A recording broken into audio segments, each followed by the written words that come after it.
no excuses. We played pretty bad, and came out flat, and that's all the coach always has to point the thumb when the team comes out flat. So I didn't feel like we had, for whatever reason, you could blame it on a lot of things, but we talked about it in our pregame scouting meeting of being mentally tough enough to be able to recenter after a hard-fought weekend, emotional weekend, being able to, get back to the middle and give everything we got against a good Coastal team that was going to be a heck of a challenge. And they flat out outplayed us, outhit us, outpitched us, outcoached us, did all the things. So we'll have to make the adjustment tomorrow. We were hitting ground balls against a sinker ball pitcher. Weren't doing a good job of elevating the ball, and the ball was carrying tonight for the first time in a long time, it feels like, and so didn't have a great approach of making those pitches be up, and too many weak contact ground balls, too many strikeouts, and then obviously too many free passes on the mound. That bit us. We had double-digit walks and hit by pitches combined. So we'll just need to come out tomorrow and treat Presbyterian like it's the biggest game on our schedule, because it is. It's the next one, and when we get to the field tomorrow, and today will be the most important game that we're playing this season, and we'll need to come out and get back to our standard of how we play and see what happens. Questions for Coach? With Purify's absence of the starting nine, was that more of a matchup thing, or is it maybe he's nursing an injury? No, Purify's a good matchup against anybody. We got 11 guys, and just felt like he played so hard over the weekend that it'd be a good day to give him a rest. But that was a terrible decision, obviously. And we got 11 hitters that we're trying to rotate through, and so somebody has to sit out. Two guys have to sit out all the time, and today it was Crichton and Purify, and tomorrow it'll be two more, and that's not even mentioning Jay Dillard and TP Wentworth and Josh Castellani and other guys who deserve opportunities as well. But those 11 guys that have been getting the majority of the at-bats, just want to keep guys going and keep them in the mix and rest guys once in a while. But JP was ready to go, and none of the guys ever want to come out. So he'll be in there tomorrow. Coach, TP Wentworth as well has been able to come out of the bullpen a little bit and give you guys some support, as well as playing in the field a little bit. What does that do for you guys down the stretch, knowing that you gotta have a little bit of a two-way player with him?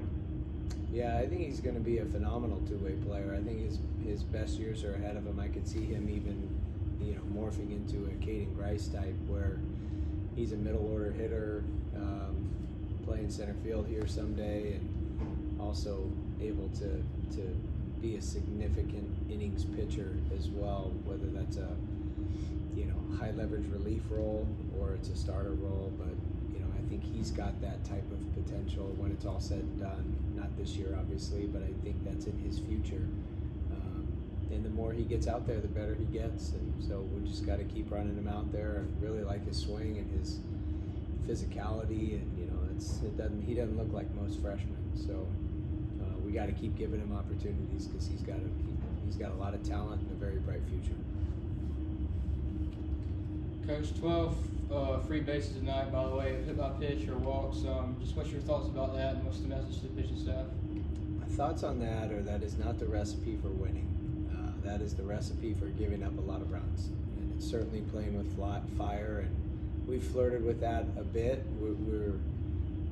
It's been an area of focus for us, and when we pitch really well, we're very stingy in the freebies category, or walks are low, or hit by pitches are 0 or 1 or 2, and we're playing very good defense, and that's when we're pitching at our best. But giving guys a lot of opportunities to come out of the pen and see what they can do, and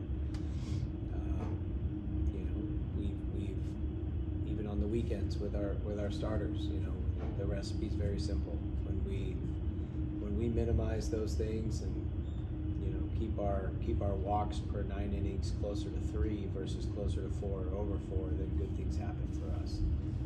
So it's a goal for us every single game to keep walks and hit by pitches at 3 or less, and obviously we came nowhere near that. And some of our games where we've given up the most runs is directly correlated with too many free passes. So it's a pretty simple recipe. Talonville gets to start tomorrow. What do you want to see out of him? You see like on limited pitches from what I've heard?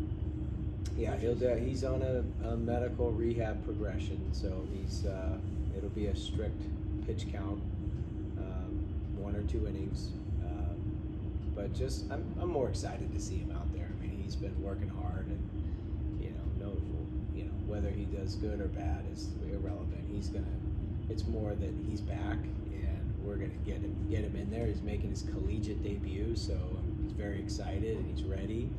I'm sure he's a little nervous as well, but everyone's excited for him and excited for him to make his debut as a Clemson Tiger. So he's got a very bright future. So regardless of how he does tomorrow, whether he does awesome or doesn't do great, it doesn't matter. He's going to be in there every week.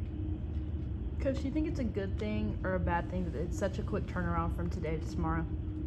Always a good thing. Yeah, I mean, it's the best part of our sport. We don't have to wait a week, and we can get right back out there tomorrow and flush this one, because anytime you lose, it sucks to lose. Nobody likes losing.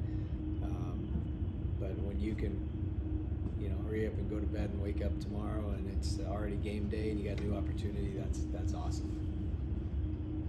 Coach, obviously you guys had a rough third inning, but after that your staff really came together and pretty much put a stop to Coastal. How much does that say about them to be able to flush the third inning and just start fresh? Yeah, I mean, they made us pay with that third inning. 2 3-run homers, and a couple of those runs worked with the free pass, but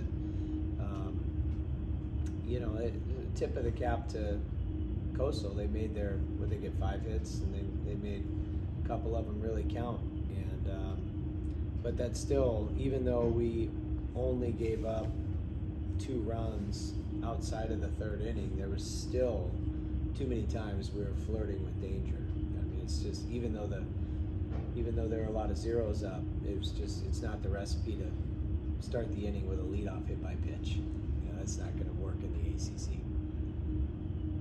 Anything else for Coach? All right.